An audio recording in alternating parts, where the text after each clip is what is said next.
வேலூர் மத்திய சிறையில் உள்ள கைதிகளுக்கு உணவில் இறைச்சி வழங்குவதற்காக கைதிகளால் கோழிப்பண்ணை அமைக்கப்பட்டு சிறந்த முறையில் பராமரிக்கப்பட்டு வருகிறது. இதுகுறித்த ஒரு சிறப்பு செய்தி தொகுப்பை தற்போது பார்க்கலாம்.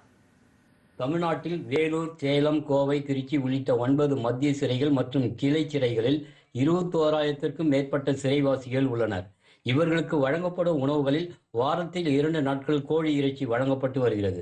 இந்நிலையில் தனியார் கடைகளில் இறைச்சி வாங்குவதால் ஏற்படும் செலவை குறைக்கும் வகையில் தற்பொழுது வேலூர் மத்திய சிறையில் கறிக்கோழி வளர்க்க முடிவு செய்யப்பட்டு மத்திய சிறையில் 1017 சிறைவாசிகளில் நன்னடத்தை சிறைவாசிகள் மூலம் கோழி வளர்ப்பதற்கான பயிற்சிகள் வழங்கப்பட்டு கோழி குஞ்சுகள் வளர்த்து வருகின்றனர்.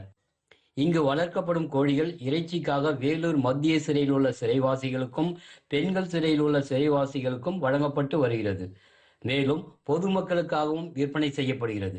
இதை தவிர மாவட்டத்தில் உள்ள மற்ற சிறைச்சாலைகளுக்கும் விநியோகிக்க நடவடிக்கை எடுக்கப்பட்டு வருகிறது. வேலூர் மத்திய சிறையில் உள்ள நன்னடத்தை சிறைவாசிகள் மூலம் காய்கறிகளை உற்பத்தி செய்தல், காலணிகள் தயாரித்து விற்பனை செய்தல், உணவுப் பொருட்கள் உற்பத்தி செய்து விற்பனை செய்தல், பெட்ரோல் நிலையங்களில் பணியாற்றுதல் போன்ற பணிகளில் நன்னடத்தை சிறைவாசிகள் ஈடுபடுத்தப்பட்டுள்ளனர். இதன் மூலம் அவர்களுக்கு ஊதியமும் வழங்கப்பட்டு வருகிறது.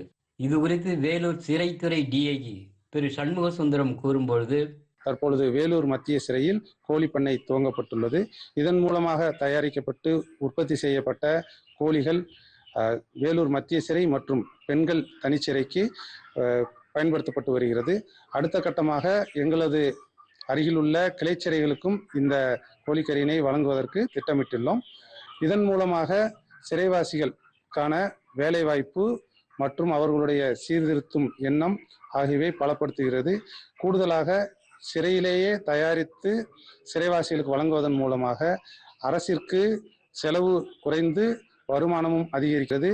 சிறைச்சாலைகள் தண்டிக்கக்கூடிய இடமாக இல்லாமல் சீர்திருத்த இடமாக மாற்ற பல்வேறு நடவடிக்கைகள் எடுக்கப்பட்டு வரும் நிலையில் அவர்களுக்கு போதிய வருமானத்தை ஏற்படுத்தவும், அதே வேளையில் சிறைச்சாலைகளில் செலவினங்களை குறைக்க பல்வேறு நடவடிக்கைகள் எடுக்கப்பட்டு வருகிறது. அதன் ஒரு பகுதியாக சிறைச்சாலைகளில் உள்ள சிறைவாசிகளுக்கு சமைக்கப்படும் உணவுப் பொருட்களும் சிறைச்சாலையிலேயே உற்பத்தி செய்ய பல்வேறு நடவடிக்கைகள் எடுக்கப்பட்டு வருவதால் சிறைவாசிகளும் மகிழ்ச்சி அடைந்துள்ளனர். ஆகாஷ்வாணி மற்றும் டிடி தமிழ் செய்திகளுக்காக வேலூர் மத்திய சிறையிலிருந்து மோகன்.